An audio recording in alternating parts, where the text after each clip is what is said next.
Hi hello friends welcome to all. So இன்றைக்கான video பதிவில் என்ன பார்க்க போகிறோம் அப்படின்னு பார்த்தீங்கன்னா, ஸோ வரக்கூடிய 2025ல் டிஎன்பிஎஸ்சி குரூப் 4 எக்ஸாமில் நீங்கள் வெற்றி அடைய வேண்டுமா? ஸோ இதுதான் வந்து இன்றைக்கான டாபிக். அதுக்கு முன்னாடி நம்மளுடைய சேனலில் பார்த்தீங்கன்னா டிஎன்பிஎஸ்சி குரூப் 4 2025க்கு ஃப்ரீ டெஸ்ட் பேட்ச் வந்து ஸ்டார்ட் பண்ணியிருக்கோம். ஸோ நீங்கள் நம்மளுடைய டெஸ்ட் பேட்சில் ஜாயின் பண்ண விருப்பப்பட்டீங்கன்னா நம்ம சேனலை சப்ஸ்கிரைப் பண்ணிவிட்டு டிஸ்கிரிப்ஷனில் டெலகிராம் சேனல் லிங்க் இருக்குது, ஜாயின் பண்ணிக்கோங்க. மறக்காமல் இந்த வீடியோவுக்கு ஒரு லைக் பண்ணிடுங்க. ஸோ இப்போ வாங்க டாபிக் உள்ள போகலாம். ஸோ வரக்கூடிய 2025 இந்த ஆண்டில் நீங்கள் டிஎன்பிஎஸ்சி குரூப் 4 எக்ஸாமில் வெற்றி அடையணும்னா அதுக்கு என்ன பண்ணணும் அப்படின்னு சொல்லிட்டு நிறையா பேர் நிறையா டிப்ஸ் கொடுப்பாங்க.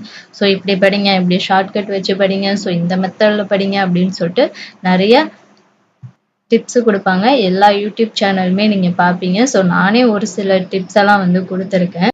அதே மாதிரி நிறைய பேர் பார்த்தீங்கன்னா நிறைய டெஸ்ட் பேட்சும் வந்து ஸ்டார்ட் பண்ணியிருப்பாங்க. இப்போதைக்கு பார்த்தீங்கன்னா பெய்ட் பேட்சும் ஸ்டார்ட் பண்ணியிருப்பாங்க, ப்ளஸ் ஃப்ரீ டெஸ்ட் பேட்சும் வந்து ஸ்டார்ட் பண்ணியிருப்பாங்க. ஓகேங்களா? ஸோ எல்லாருமே வந்து நீங்கள் பார்த்துக்கிட்டு தான் இருக்கீங்க.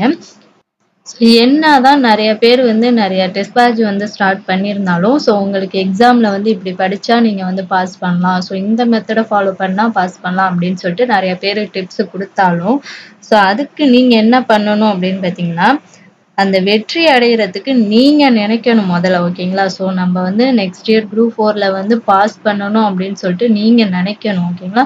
உங்கள் மனசால் நீங்கள் நினைக்கணும். அதே மாதிரி அதுக்கான எஃபெக்ட் நீங்கள் வந்து போடணும். ஸோ அதுக்கு வந்து நீங்கள் வந்து உழைக்கணும். ஓகேங்களா? ஸோ உழைத்தால் மட்டும்தான் வந்து நீங்கள் வெற்றியை வந்து அடைய முடியும். ஸோ இதுதான் வந்து இந்த தம்ப்லைனில் இந்த ஓரத்தில் வந்து வச்சுருப்பேன். ஸோ ஓகேங்களா? 1000 பேர் வந்து உனக்கு வாய்ப்புகளை வந்து ஏற்படுத்தி கொடுத்தாலும் அந்த வாய்ப்பை வெற்றியா மாற்றுறதுக்கு நீங்க வந்து நினைக்கணும். அதே மாதிரி நீங்க உழைக்கணும். உழைத்தால் மட்டும்தான் வந்து அந்த வெற்றியை வந்து நீங்க அடைய முடியும். ஸோ இது உண்மையிலே வந்து பார்க்கறதுக்கு ரொம்பவே வந்து நல்லா இருந்துச்சு. ஸோ இதில் உள்ளதுதான் அப்படியே உங்களுக்கு வந்து பொருத்தமாக இருக்கும். ஓகேங்களா? ஸோ இப்போ என்னைய பொறுத்த வரைக்கும் உங்களுக்கு வந்து நான் ஒரு டெஸ்ட் பேட்ச் வந்து கொடுத்துருக்கேன். ஓகேங்களா? ஸோ அதுக்கு வந்து என்னால் முடிஞ்ச எல்லா எஃபெக்ட்டும் வந்து நான் உங்களுக்கு கொடுப்பேன். பட் நீங்கள் என்ன பண்ணணும்? ஸோ நீங்கள் அதுக்கான எஃபெக்ட் வந்து போடணும். அதுக்காக நீங்கள் உழைத்தால் மட்டும்தான் வந்து நீங்கள் என்ன பண்ண முடியும்? வெற்றி அடைய முடியும். ஓகே, நம்ம வந்து ஒரு ஃப்ரீ டெஸ்ட் பேட்ச் வந்து கொடுத்துட்டாங்க, ஸோ ஜாயின் பண்ணிக்குவோம். ஒரு பெய்ட் பேட்ச் வந்து கொடுத்துட்டாங்க, ஜாயின் பண்ணிக்குவோம்.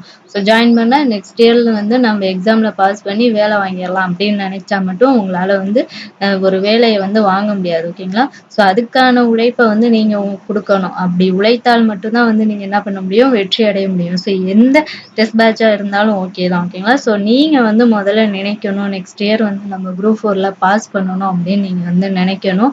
அதுக்கான எஃபெக்டை வந்து நீங்கள் போட்டால் மட்டும்தான் எக்ஸாமில் வந்து நீங்கள் பாஸ் பண்ண முடியும். ஸோ நம்ம வந்து டெஸ்ட் பேட்சில் ஜாயின் பண்ணிட்டோம், அதில் நிறையா பிடிஎஃப் தருவாங்க, அதை யூஸ் பண்ணிக்கலாம். ஸோ எத்தனை வருஷம் எக்ஸாம் வந்தாலும் அந்த எக்ஸாமில் வந்து நம்ம அதை வச்சு யூஸ் பண்ணி படித்து பாஸ் பண்ணிடலாம் அப்படின்னு நினச்சிட்டே இருந்தீங்கன்னா அது வந்து ஒரு நினைப்பாகவே தான் இருக்கும், ஒரு கனவாகவே தான் இருக்கும். ஸோ அதுக்கு நீங்கள் உழைத்தால் மட்டும்தான் வந்து என்ன பண்ண முடியும்? வெற்றி அடைய முடியும். ஸோ இவ்வளோ நாள் நீங்கள் இப்படி நினச்சிட்டு இருந்தீங்கன்னா இனிமேல் அந்த நினைப்பை வந்து மாற்றுங்க. ஸோ இனிமேல் உழைக்க ஆரம்பிங்க. ஓகேங்களா? ஸோ உழைக்கிறதுனா நீங்கள் வேர்வை சிந்தி ஓடி ஆடியெல்லாம் வந்து நீங்கள் வந்து உழைக்கிறது கிடையாது. ஓகேங்களா? ஸோ நீங்கள் ஒரு இடத்துல உட்கார போகிறீங்க, நிதானமாக உட்காந்து படிக்க போகிறீங்க, படித்ததை வந்து டெஸ்ட் எழுத போகிறீங்க, ரிவைஸ் பண்ண போகிறீங்க. ஸோ இப்படி பண்ணால் மட்டும்தான் எக்ஸாமில் வந்து பாஸ் பண்ண முடியும். ஓகேங்களா?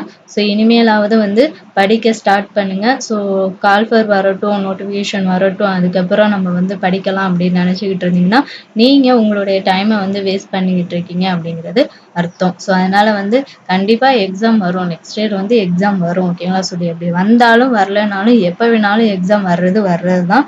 ஸோ நீங்கள் இப்போலேருந்து படிச்சுக்கிட்டா கொஞ்சம் அதிகமான மார்க் வந்து ஸ்கோர் பண்ண முடியும். ஸோ அதனால் வந்து எல்லாருமே வந்து ப்ரிப்பேர் பண்ணுங்கள்.